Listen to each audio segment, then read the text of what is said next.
Jai Shri Radhe. Today is day 57, Varta number 45, the story of Krishna Dasi, who was the personal servant of Sri Rukminiji. Sabhi Vaishnavan ko Jai Shri Krishna, Srinathji ki Jai, Shri Giriraj Dharani ki Jai, Jai Jai Shri Radhe. In the eternal Leela, this Krishna Dasi is a very close companion of Sri Swaminiji named Vraja. She was born into a family of Gauda Brahmins in a little village 4 miles to the east of Patna. One day, when she was 5 years old, she went with her mother to bathe in the Ganga river. It was the rainy season, and a boat coming from the other side, filled with wood, broke up midstream. The boatman swam over to the riverbank. The wood began to flow along with the river.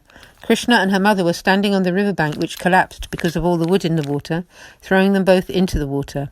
The mother was killed, but Krishna was carried on along a piece of wood for 10 miles downstream. By the river, there, Sri Acharyaji was performing his prayers. The girl cried out. Sri Acharyaji realized she must have flowed downstream from the direction of Patna and said she should be taken back to her village. Krishna Das held her arm and brought her to Sri Acharyaji. He immediately recognized her to be a divine soul and initiated her with the Lord's name and Brahma Sambandh. He asked a Vaishnava to feed her with some Mahaprasad, which they did. It was time for Sri Acharyaji to go to Jagannath Puri, and so he asked Krishna Das to arrange for one man to carry her to Patna.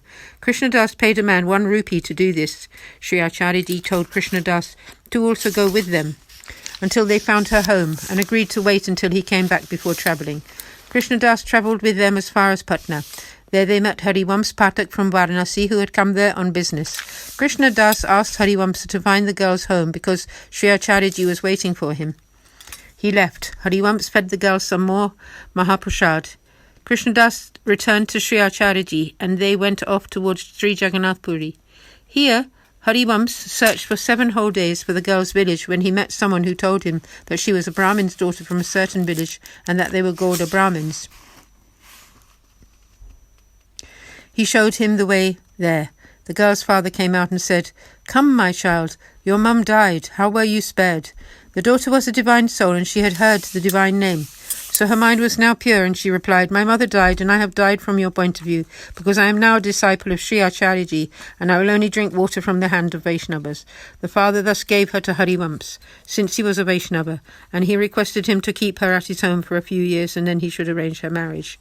She does not want to drink water in her own home here, and I do not have any money to spare, so I would not be able to keep her or marry her off. Harivamsa declared this all to be the Lord's wish. He could not abandon a disciple of Sri Acharyaji. He told the father that he had a home in Varanasi and that she could live with the other females there. The father agreed and went home, leaving Harivamsa to take her home to Varanasi with him. When she was 10 years old, they tried to get her engaged. No Brahmin would agree to marry her because they did not know her caste or her habits. She tells everyone that if they are not Sri Acharyaji's disciple, then she will not eat their food nor drink their water. Just who will marry her? It also became difficult for Harivamsa to keep her there because she was reaching puberty, and he would become the object of much criticism. He asked what she would like to do, and she replied that she wanted to return to Adel, to her Sri Acharyaji's home. Harivamsa accompanied her to Adel and there met with Sri Gosaiji. He bowed low to him and explained the situation. Sri Gosaiji said, "This Krishna belongs with us, and she can reside with my wife." Krishna Dasi then bowed low to Sri Gosaiji and said, "O Maharaj, I am your servant." Sri Acharyaji grasped my hand. "I have nowhere to live except at your feet." He was very pleased to see her humility and stated, "I have only appeared for the sake of Vaishnavas for you. This house is yours, so please live here." Then Krishna Dasi stayed and served Sri Rukminiji. Harivamsa took leave of Sri Gosaiji and went back to Varanasi.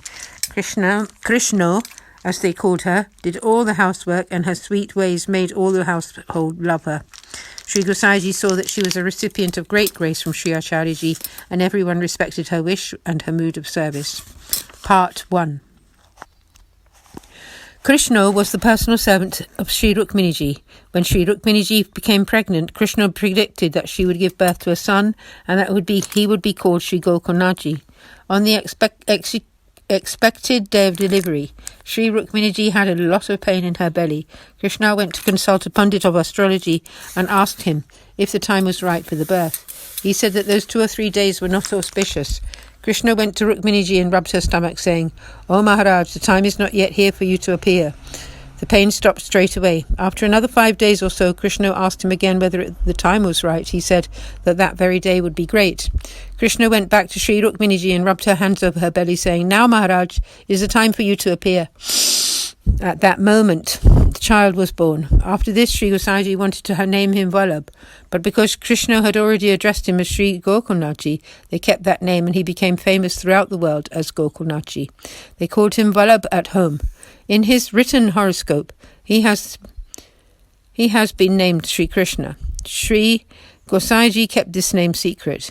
In this way, they honoured Krishna's heartfelt wish. When Sri Ghanshyamji was born and his name was given to his brother called Vallabh at home, said that his name should be Sri Gokulnathji, but Sri Gosaiji explained that was his own name, but that they called him Vallabh at home while the rest of the world knew him as Sri Gokulnathji. Krishna, the great Vaishnav, had given him the name, and so it could not be reversed. Part 2. Once in the autumnal season, Sri Rukminiji asked Krishna to describe the nights of the season. She sang a song all about those nights. Hearing it, Sri Gosaiji became most pleased and sad that she had sung it as if she were standing in the Rasa dance circle. Krishna experienced the Rasa, the Leela of Sri Krishna's childhood, in Nandale, and also the intimate Leela of the Rasa circle. She composed many such songs. She remained totally absorbed in the Leelas of Sri Krishna 24 hours a day. Thus this Krishna Dasi was the recipient of great grace from Sri Acharyaji. Thus concludes Varta 45, the story of Krishna Dasi who served Sri Rukminiji, although there is truly no end to her story. I'm concluding here, and in the second part of today's recording, Varta 46, the story of Bula Mishra, a Saraswat Brahmin who lived in the West.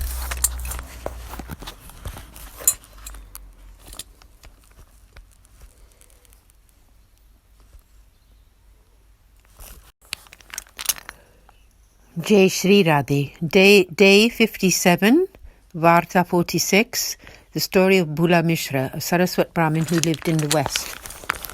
In the eternal Leela, he is Sumandira, a Saki of Sri Swaminiji's Saki, Vishaka. He was born into a Saraswat Brahmin family to the west of Lahore. When he was 10 years old, his father told him it would be a good idea for him to study some scriptural law. "Otherwise you will remain ignorant like me," he said. Bula Mishra asked him to guide him to a good teacher, and then he would willingly study. He found a Panditji in Lahore and went to sit with him to learn, but he demanded money up front. Bula Mishra left and went home. His father asked him why he had come home, and whether he thought he could just sit at home and learn. "You have been sitting around at home since you were born. Have you learnt the ways of a lady too shy to go out?" Bula Mishra told his father that the teachers wanted money up front and that now he would go to Varanasi to study.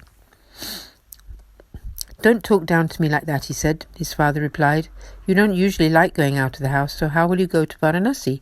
Bula Mishra got up, paid his respects to his father and left for Varanasi. His father did not think he would really go off alone like this. He thought that he would just sit somewhere in the village, so he said nothing. Bula Mishra went from village to village asking for flour and then cooked them on an open fire. Begging like this from place to place, he came to Varanasi. He found a Panditji and studied with him for 3 years, but still learnt nothing at all. The Panditji said, "I have taught many people over the years, but I have never seen anyone as unintelligent as yourself.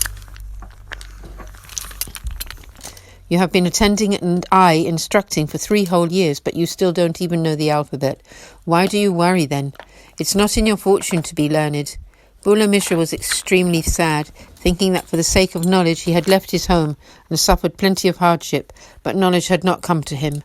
"I will kill myself and it will be Saraswatiji's, the goddess of knowledge's, fault." He went and found a stretch of the Gangaji riverbank where there was no one, and he sat there and fasted, not even drinking any water. 3 days and nights passed. Then the goddess Saraswati spoke to him from within the Gangaji river. "You are sitting here, ready to die, and putting the blame on me? I am but a servant of the Lord, and I only go where the Lord sends me. The Lord controls everything that goes on in the world." Therefore, please worship the Lord, and when he is pleased with you, he will give you the propensity to learn, or indeed anything else that you ask for. If you still want to die here and now and blame it on me, then please do just die by all means. But I still say that I will not go to anyone if the Lord has not sanctioned it. On his say-so, even a person from the labouring class, or even lower birth than that, will become a great learned person, and on the other hand, if it is not the Lord's wish for someone to have intelligence or knowledge, then, however much they study, they will remain a fool. I do not go even to one from a high priestly rank if I am not told to. I have told you how the system works. If you choose to die, then do so, or to live, then that is also okay. But up to now, it is not the Lord's wish for you to be learned. Bula Mishra deemed that he was incapable of remembering and praising the Lord. He told Saraswati Ji that up till now he would have blamed his death on her, but now he would simply blame it on the Lord. Whatever happened, he would not drink water until he was granted some intelligence. Saraswati departed. Bula Mishra began to call out, Vishnu, Vishnu, and didn't stop all day and all night. The Lord said to Saraswati, why did you put the responsibility of this Brahmin's death on my head? So now I am telling you to grant him some intelligence and let him eat and drink again. Saraswati went to Bula Mishra disguised as a woman and told him to now open his eyes. He asked her who she was, and she replied that she was indeed Saraswati, that the Lord had sent her to him. She said he could have as much knowledge as he required, and Bula Mishra objected. Yesterday you refused to give me intelligence, saying that it could never be. So why have you now come to me with this offer? Saraswati Ji explained that she had come on the Lord's instructions. Bula Mishra Ji again asked, why did the Lord suddenly decide to grant me some knowledge? He never granted it to me before, even though I spent 3 whole years trying. Just why has he now sent you to me? Saraswati Ji explained that he had chanted the Lord's name for that day and night, and therefore he had become pleased with him, and that all his misdeeds had been forgiven. Thus the Lord sent me to you. This is the reward for sincerely chanting the Lord's name. Bula Mishra stated, the Lord's name is therefore much greater than the Lord himself, if he became so pleased thereby. Now I do not want any knowledge. The Lord's name is by far more powerful than knowledge. Please leave, I do not want any knowledge. When the Lord comes, I will have his sight. Only then will I cease my fast. Then Saraswati Ji went to the Lord and reported that Bula Mishra now no longer required knowledge and that he wanted to have the sight of the Lord himself. The Lord was very pleased, saying, this is so nice that in this day and age someone actually wants to see me. That person I shall also love. The Lord spoke from within the river waters, O Brahmin, you must eat and drink now. It is 5 days since you drank any water. Even I am pleased with you. Take whatever boon you require from me, even intelligence. Bula Mishra replied that he really wanted nothing from the Lord except to see him face to face. The Lord commanded him, go to Adel and there meet with Sri Vallabhacharya Ji. Become his disciple, then you will be able to have my sight. But Bula Mishra begged the Lord to just let him see him one time so that he would not be affected by worldly attachment ever again. Otherwise, if I eat and drink and associate with different folk, then I might get sucked into that state of delusion again. Then I might lose my head. If I go to Ardel and die before I get there, then what? Hearing this, the Lord felt very pleased and gave Bula Mishra the sight of his four-armed form. Now go to Ardel, he said. Sri Acharyaji will grant all your heart's desires, and you will never again be affected by worldly attachments. Bula Mishra prostrated to the Lord and begged his forgiveness for being so stubborn. I am just an embodied soul, and you are the Supreme Lord. You have granted my wish, but I had been pushed from pillar to post here in this world, and I was troubled by this, and so I insisted on seeing you. The Lord acknowledged Bula Mishra's words and then disappeared. Bula Mishra began to eat and drink. He had seen the power of the Lord's name and had firm faith in it, chanting the Lord's name without stopping. He came to Arel in a few days. He prostrated to Sri Acharyaji, and Sri Acharyaji praised Bula Mishra's steadfastness and firm faith, which led to him having the Lord's direct sight. Bula Mishra said to Sri Acharyaji, I had the sight of the Lord through your grace, but I did not experience the bliss that I should have done.